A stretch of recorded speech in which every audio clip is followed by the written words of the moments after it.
大家好，我是 Amber， 我是 Alan。是的，就如同标题所说呢，我们已经分手了，到现在有1年的时间，时间很快，这时间过得非常快。那这一年呢，我们收到了海量的讯息，大家都非常的关心我们未来的动态，有鼓励我们的啊，关心的啊，然后好奇的，甚至还有那个比较酸的，对，比较酸的，跟柠檬一样酸，都没关系。我们今天要来做一个总结，回复大家这1年来的问题，也给我们关心我们的观众有一个答复。1年的一个什么呢？心得分享。好，有人在分享这个吗？分手1年心得，好奇怪的。好，没关系，就是这个样子。好，那我们要把时间点再来说明一下，以防有些观众忘记这个1年发生什么事情。首先呢，我们这个分手官宣片是在去年的12月上片的。那其实，在上片之前，我们4个月前，也就是8月的时候，已经讨论出这个共识，要分开了这样子。那为什么会隔4个月才发布这个影片呢？因为当然我们那个时候蛮忙的，有很多已经既定的案子要把它做完拍完，除了这个心情上的准备，然后还有工作上的一个完结，才跟大家公开这个事情。所以到时至今日，真的是1年了。现在就是8月中，因为也是去年8月中发生的事情嘛，而且这个片也不是那么好拍，弄得蛮久的。那部片可以说是从以前审片到现在来看的次数最少的一部片，不敢回去看啊。很难。时间就是这样，所以现在拍的当下就是刚好满1年了。这1年过得怎么样？你过得怎么样？我现在一个人以后时间变得蛮多的，有在看我 IG 的动态就知道我变得比较多的时间跟朋友出去，多跟朋友联络感情这样子。那现在就是一个人住，真的是有时候会时间多到有点无聊。哦，对，原来是这样。你呢？我的话也是时间变多了，所以我有更多时间可以去运动。那也是一样，从我 IG 上面可以看到，我真的是一个健身人，尝试了很多不同的健身。感觉你的体态有越来越好的感觉。我觉得好像有就是我的屁股越来越翘了。这个我就不知道了啦。没有啊，就是穿比基尼的时候看得出来。OK。好，那关于分手后呢，我们其实更能把我们的心思专注在工作上。所以我们以前都是很爱工作的人，撇除了情侣的身份之后，我觉得在讨论一些工作上的问题的时候，比较能够更理性，然后更有逻辑的去讨论，不像以前可能身份有多重的身份，所以讨论上就会夹杂了其他的情绪在里面。你怎么这样？好突然，趁机打我2巴掌。现在就不会有这种事情，现在就是工作就是工作，更专注，而且效率也比较高。而且我们前几天在讨论的时候，发现一个超大的转变，就是以前在讨论事情跟有冲突的时候，很容易吵架，但是这1年下来，没有吵过架，一次都没有。全新的围绕野孩这个出发点去做设想的话，事情就比较容易去解决，比较容易有共识。我觉得也是因为我们结束了这一段情侣的关系，但我们都很愿意再继续用心去经营这个频道，所以在工作上的讨论都是真的是为工作为主。刚好我们2个都没有要那种偷懒或摆烂的心情，所以这样讨论起来就是会比较和谐。也是真的爱户外啦，像今天我们才参加那个青年局举办的活动，结束之后就有观众会来说，哇，真的有听完有被感动到，因为他是第一次认识我们，真的就说他真的会想要去户外走走，就是很多这种东西会让我们有持续制作的动力。接下来呢，回复观众一些比较常见的留言，然后就在这里一一回复啦。Go。下一页。好，第一个，男女之间有纯友谊吗？我觉得这个一定有的啊。这个问题从我以前还不是做频道之前就被问了，因为我身边的朋友很多，男生女生都有，甚至女生朋友还比较多。那这要怎么讲呢？我觉得一定是有纯友谊的啦，因为我跟女生朋友比较能够谈心，而且我身边比较好的女生朋友 Amber 都认识，我都会介绍他们认识。我觉得我在跟异性间的相处是蛮自律的啦，可能也算是一种洁癖，所以就不会特别有逾矩或是什么样的状况发生。所以我觉得这个纯友谊是很正常的事情，而且其实呢，以现在2025年来说，这个男女之间有纯友谊这个问题其实也不是很对的，因为你现在已经没有什么男女了啊，男也可以问男有纯友谊，对呀，女有纯友谊嘛？我觉得现在这个问题已经过时了。对，那你呢？有有存有疑回答完了，对吗？可以，不用解释太多。有，对对对。好，那就下一题。下一个问题也是非常多人问的问题，我来念哦。分手后如何还能一起面对彼此工作？好，那这个就要回到我们那个时候分手的状况是怎么样。可能很多人想象分手它是一句话、一个瞬间，或者是一天时间之内的事，其实没有，因为毕竟我们还有工作会绑在一起。这个事情我们讨论了非常久，才做这个决定，才有这个共识。那有共识之后，还会去消化调试，所以4个月后才上片，我觉得也算是有给足彼此调试的这个空间跟时间。我觉得。你讲的还不是那么清楚，就是我们确定讲好分开是8月嘛，其实再往前一点就有在讨论了，然后就是到最后真的没有办法才会做这个决定，然后再过一段时间才上片。我们分开对彼此是没有什么太大的怨恨啦，算是就是和平分手，就是没有什么要仇恨的点。对，因为彼此也没有特别去做什么对不起对方的事情，比如说什么那个合约写我家的名字这种就没有，然后把钱给别人管啊之类没有，然后也没有对对方说谎不诚实，也都没有，就只是对未来要的方向不一样，所以这样子分开。所以以这样的状况下，还决定继续经营频道，其实没什么问题，只要大家都有心就好了。我觉得这是我们的状况啦。好，下一个，工作后还会碰面吗？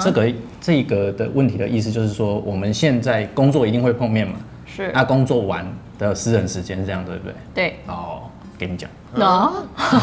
会，但是频率会减少，基本上都是工作后可能吃个饭，然后下班这种感觉。但是有一些平常互动聊天还是会有啦，像那个什么你最近吃了什么好吃的啊，或者是分享户外景点，比较正常的聊天都还是会有，就像一般朋友啦。而且我们都很擅长去把我们喜欢的事情变成影片的内容，所以分享这些事情就是多少都会有想到说，这个好吃的餐厅可不可以去拍？这个景点之后可不可以去拍？多少有一点这种成分。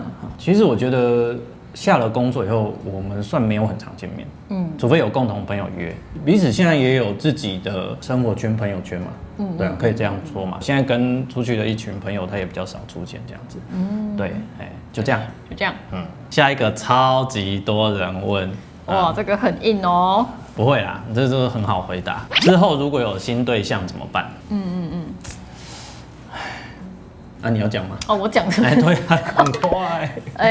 当然就是会介绍给彼此认识啊。如果这个新的感情还够稳定的话，然后也有未来打算继续发展的话，就是作为朋友伙伴需要告知一下，去分享这个喜悦，这是很正常的事情。很多人可能会介意说，新对象会不会介意我们以前这样的状态，然后现在是这样的关系。我觉得如果是一个成熟或是健康的关系，应该要可以去接受你喜欢的这个对象，你选择这个对象的过去跟现在，我们现在都是公开透明，也没有说谎，所以这个界限是蛮清楚的。如果还要介意的话，我会觉得那可能不适合了。对，我觉得这中间有一个很重要的点，就是我们平常在生活中对感情的处理都是偏公开透明的，不只是我们彼此，对我们以前的人吧，也是吧，就是没有要隐藏因为那样其实对生活来说蛮累的。那这让我想到以前的事情，稍微讲一下。以前的关系就是除了 Amber 以外，以前的前女友，如果彼此不是太夸张的交恶，都是还是正常的往来的朋友，我也是有介绍给你啊。Amber 以前的对象也是有介绍给我，所以我觉得这些事情只要是正常的往来都不会太大的问题。就是我们真的没有在跟人家交恶，所以大家都还是可以有一个很好的关系这样子。这个不是在讲我们很乱是因为真的大家很自律，所以不用去担心这样的事情。这里要讲一下我对感情的看法了。延伸一下，你请说，你想说就说。其实我觉得我在跟另外一半交流往来的时候，我都选择偏向完全相信。跟我说你今天要跟前男友去酗酒，那都没关系。酗酒了，酗酒。我觉得都没关系。他说吃个饭2个小时，我觉得不会怎样，但不要太夸张就好，就是有讲总比没讲好嘛。但是我的观念就是完全相信，但是不给机会。如果真的怎样，我是不会给情面的。我觉得这样子在交往过程中比较轻松啦，我不用那么担心，你知道吗？但是真的怎么样，我是不会回头的。我的流派是挡也没有用，所以就是相信跟相信，如果事情发生了，那就表示那不是我的，这是我的流派。那差不多，其实讲起来差不多。我比较秋一点。我讲话比较重。对，所以就是这个样子。下一题也是蛮多人问的，蛮多长辈会关心这个问题，就是大家会关心我们的钱要怎么分配车子呢？基本上呢，从以前到现在，绕野海都会有的收入跟支出，其实我们都有陆续在记录，不是从分手之后才记录的。那当然，分手之后，为了避免有比较多的争议，给家长一个交代，给我们自己一个交代，所以我们写得更清楚，所有的计算式都比以前更精准。这个我们都有共识了，对吧？对，就是都平分啊。对，没有什么合约写在我那边之类的。还要再提一次？没有，我们没有赚那么多，所以很好分。那车子对，因为也有一台不错的车Discovery Sport， 现在是算是一个公司车的概念。我们就彼此需要用到的时候协调一下，这样子没有说一定是谁的，目前是这个样子。对，开车出门出任务基本上就是报公账，油钱，然后维修费用，车子的那个每个月缴的那个叫什么？车贷啊，还有一些税金啊，全部都是我们两个各半，目前是这个样子啦。对，绕野海的成本啦。对，那其实因为我们的工作跟我们的工作室，我们平常是没有在开车的。所以没有通勤的问题，是真的要出任务，或是家里真的有什么事情跟对方讲一下这样而已。所以车子没用的时候就是停着这样子。对啊，在这里要大力赞赏一下高雄的 U Bike 非常好骑，我来工作室都是骑 U Bike。你真的是健身人。对，所以就是车子是蛮好协调的。OK， 下一题可爱的问题，波妞怎么办？波妞是谁养？好，这个也是蛮多人关心动物的福利的问题。那这个问题我觉得就是非常的简单，波妞一直都是我养的狗，然后它当然会陪我出演各种的节目，然后陪我去很多的秘境，可是它终究是我的狗，所以没有任何这个分配的问题。当然 Alan 也给它非常多的照顾，波妞也是感恩，但是波妞跟着我，对，是会到一辈子的，它的一辈子。对，就我们分开以后，波妞就跟着你回家，这样的。下一个问题，这也是很多人问，但是这个问题探讨的层面比较多。难道你们两个不能独立出来自己开频道吗？我觉得讲一个比较客观的东西，就是毕竟我们是在经营这个频道，不是说它只是一个我们的生活记录而已。其实不是这个层次，我们还要接商案啊，然后还有很多合作，还有我们自己想要达成的目标。这个东西是需要非常团队式的去规划它。那这件事情一个人非常难达成，尤其是我们成立频道之后这5年。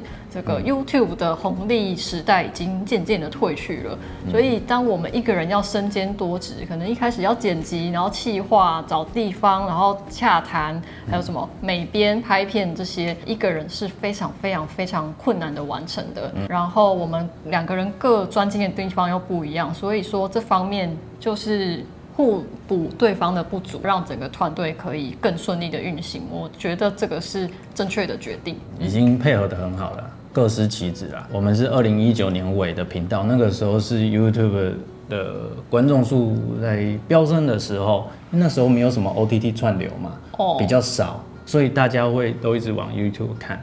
如果以现在2025年来说，还要再做一个新的频道，不是说不行，也不是没有人成功，但是你要花的努力、花的时间、花的精力，要比我们当时多非常多，才比较有可能。毕竟就已经站稳了啊。就好好把内容做下去，不要因为以前情侣的身份没有在一起就把它分开，没有必要这样子。而且这里一定要称赞 A 人一点，因为我们做的是户外的主题，那这个主题其实需要的资讯量是非常大，而且你要每天去更新，尤其像天气或是路况，这是都攸关我们出门拍片的安全嘛，还有顺不顺利。所以在这个攻克魔人的旁边工作这件事情，我觉得可以很放心的交给他，因为他的资讯真的很新又很正确。对啊，这就是我对户外的敏感度啊，也是就是一个特点。Amber 的特点就是他的美编真的很厉害，我有在那个动态发过。对，就是我们的封面都是他做的，空拍这是他的兴趣，他很爱飞。也飞得很稳，就是刚刚讲的各司其职啦。还有那个绕野海的 logo， 我一定要讲一下，这个真的是要好好的刁钻它。其实这个 logo 我们找了3间设计厂商才定案，等于是打枪了前面2间，最后才找到现在这个绕野海可爱的 logo， 设计的非常的好。应该在这边吗？这边吧，对，这边是，对。好了，那一般的问题就到这里。好，最后一个问题是有点应该算没礼貌吧？对，有点搞笑，有点没礼貌，有点烦，但是也是要讲。因为如果讲了之后就贴这个影片给他看，就是一些无聊人呢问说，你们分手还会嘚啵吗？嘚啵。比较酸的留言也不止这个啦，有很多啦，但大部分来说我是不会想要理会。分手影片刚出来的时候，有很多奇怪的留言哦，但大部分我都不会理会。但是有些后来过了1-2个月以后，我发现有些不回不行。有一个观众私讯我说，我很支持你们，但是有一些问题我真的很想知道，你都不回。那我怎么办？我当时就在思考说，其实我不应该什么都不回。又过了一阵子，有一次大家在讨论说，这关于比较一些不礼貌或者是一些酸民的留言，我们到底要不要回？这时候呱吉出来讲了一个话，我觉得讲得很好。对，他说他会尽量回，但也不是说全部回，会挑着回。回这些留言，并不是说我一定要出来交代什么，我的身份一定要怎样，是你要让支持你的人有站得住脚的地方继续支持你，我觉得这是讲超好的，真的是这个样子。所以有些事情，如果是我真的是一个素人一般人的话，我其实不用出来讲。但是今天做 YouTube， 然后把一些生活公开，这是我选择的道路，我必须要出来讲一下。那像这次的问题就是没有啊，就是很正常的没有。对，我们以前在一起的时候，可能搂搂抱抱搭肩，会捏一下玩一下，在荧幕前面也有大家有看到一些比较亲密的动作或是玩笑话。